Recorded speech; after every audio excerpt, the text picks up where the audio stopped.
Assalamualaikum warahmatullahi wabarakatuh. Selamat sore sanak-sanakku semua. Kembali lagi di channelnya Peternakan Anak Kampung. Oke, sanak-sanakku semua. Seperti biasa, untuk kondisi hari ini untuk cuaca hari ini sangat cerah ya sanak. Nah, kebetulan ini kita akan memberikan makan sore untuk ayam-ayam kita. Nah, ini sanak-sanak bisa lihat. Nah, ini untuk, dan ini di dalamnya sudah pakan self mix yang kita racik, kita aduk sendiri ya sanakku semua. Nah, ini tinggal sedikit, kemungkinan 2 atau 3 hari lagi kita akan coba aduk untuk pakan indukan lagi. Oke, seperti biasa sore ini kita melakukan aktivitas dulu, memberikan ayam-ayam kita makan. Ya, beginilah kehidupan atau aktivitas kita setiap harinya. Pagi memberi ayam makan, sore pun juga memberikan ayam kita makan. Wah, heboh ayamnya. Ya, sore hari ini seperti biasa sanak-sanakku semua, saya akan coba berbagi pengalaman saya selama beternak ayam kampung di hampir 1 tahun ini.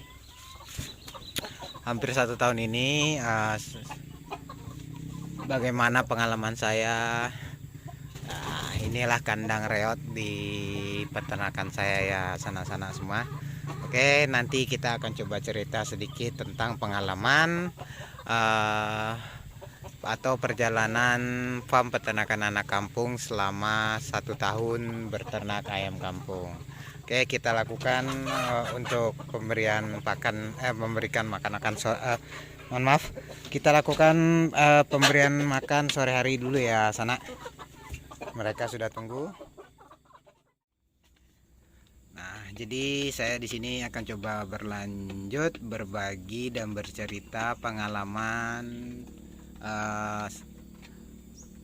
suka duka beternak ayam kampung di farm peternakan anak kampung ya sanak-sanakku semua.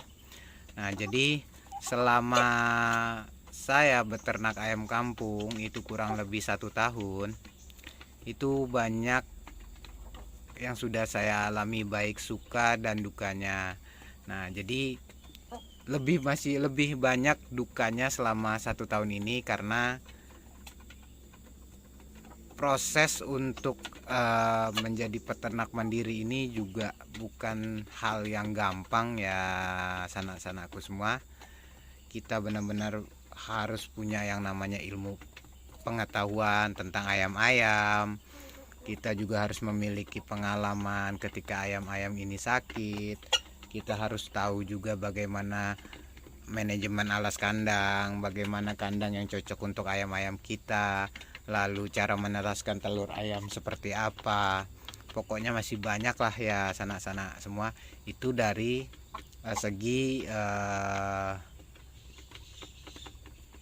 segi kandang dan ayamnya. Nah, kalau dari segi modalnya, kita harus siap modal pakan, karena kalau menurut saya ketika kita beternak ayam ini, kita untuk biaya pakan ini yang cukup lumayan besar ya sana. Kenapa saya bilang seperti itu? Jadi seperti ini, ketika sanak-sanak semua membeli pakan jadi,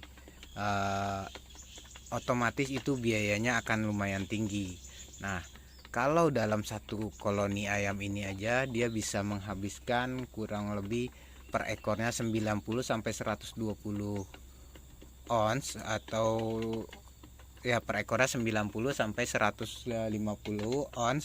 Nah, itu kita kalikan dalam seluruh kandang ayam kita ini ada berapa. Nah, itu biaya pakan yang akan kita keluarkan setiap harinya. Nah, itu baru khusus untuk indukan, belum untuk pembesarannya lagi sanak-sanakku semua. Makanya saya bilang modal untuk biaya pakan ini tidak sedikit, apalagi kalau kita tidak mempunyai pakan alternatif untuk ayam-ayam kita. Otomatis kita akan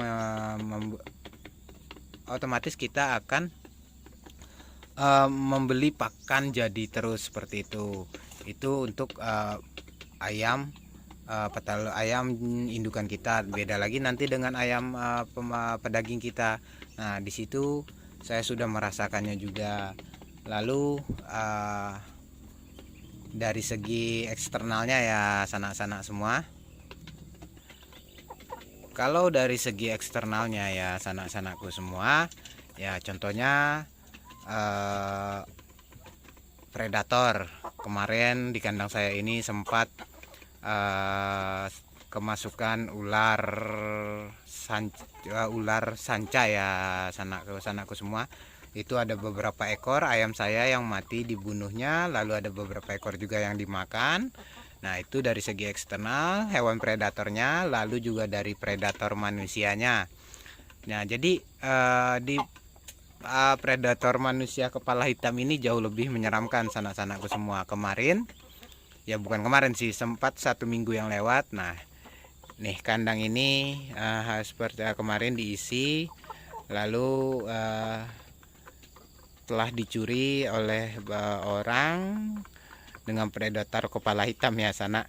Nah, itu dia membawa 5 ekor indukan ditambah 1 pejantan. Nah, kalau kita hitung-hitung itu kerugiannya sudah berapa ya sanak-sanakku semua.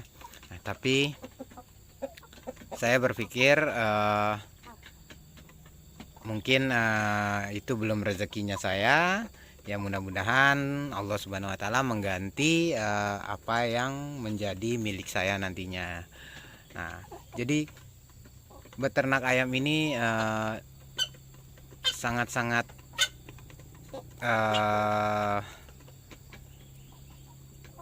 mudah-mudah gampang ya sanak-sanakku semua. Ya, selama saya lewati, selama saya jalani, kita harus benar-benar tekun, kita benar-benar harus tekun, harus benar-benar punya pengalaman, karena kita ini berbisnis dengan makhluk yang bernyawa. Ketika kita sudah berusaha, mati atau sehatnya ayam ini tergantung lagi pada yang kuasa. Nah, makanya kita sebagai peternak ini cuma bisa berusaha bagaimana mengusahakan ayam-ayam kita ayam-ayam kita sehat, maksudnya Mbak Sana. Nah, jadi di peternakan anak kampung ini saya juga pernah mengalami yang namanya tingkat kematian tinggi. Saya pernah juga kehilangan induk-induk ayam. Nah, di tingkat kematian tinggi itu dulu karena saya minimnya pengalaman dalam menangani ayam-ayam atau DOC ketika di umur 1 bulan waktu itu ya sana. Dia sudah melewati masa brooding. Nah, di situ mulai riskan ayam-ayam ini ketika suhu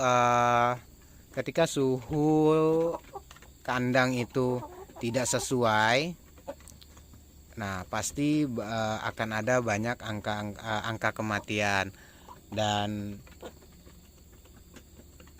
banyak juga yang mengalami kanibal. Pokoknya buat sanak-sanak semua yang ingin beternak ayam, coba dulu mulai dari hal yang kecil. Jangan langsung terburu nafsu untuk sanak-sanak semua ini ingin menjadi yang peternak besar, karena ketika sanak-sanak belum memiliki pengalaman atau ilmu, pasti sanak-sanak semua akan mengalami suatu kegagalan. Nah, dari kegagalan itulah pastinya kita ada yang ingin tetap berlanjut beternak, ada yang tidak ingin lagi berlanjut beternak. Makanya kalau saya pribadi, saya waktu itu saya sudah benar-benar drop, dengan keuangan pun sudah mulai menipis. Nah, makanya Akhirnya saya coba evaluasi lagi di mana salahnya, saya perbaiki dari hal-hal yang sudah dari hal yang gagal, saya coba perbaiki supaya kedepannya peternakan anak kampung ini tidak tidak mendapatkan hal-hal yang seperti itu lagi. Makanya pahami dulu manajemen kandang, pahami dulu biaya pakannya, lalu bagaimana cara penanganan ayam. Nah, sanak-sanak semua itu bisa belajar dari sekitar sanak-sanak, bisa belajar dari YouTube, bisa belajar dari internet. Sekarang ini sudah banyak orang-orang pintar, orang-orang hebat untuk di peternakan ayam seperti ini. Jadi tinggal sanak-sanak semualah yang aktif atau aktif dalam mencari informasi, mencari ilmu untuk sanak-sanak ini melakukan peluang untuk membuka usaha peternakan. Makanya kalau sanak-sanak tidak aktif, otomatis sanak-sanak tidak akan mengalami kemajuan. Oke, sanak-sanakku semua, mungkin hanya itu saja video yang bisa saya bagikan. Semoga ini sedikit bermanfaat buat sanak-sanak semua yang baru ingin mulai belajar beternak. Oke, saya akhiri video kita kali ini. Salam sukses untuk peternak mandiri, salam sukses untuk peternak skala rumahan. Assalamualaikum warahmatullahi wabarakatuh. Selamat sore.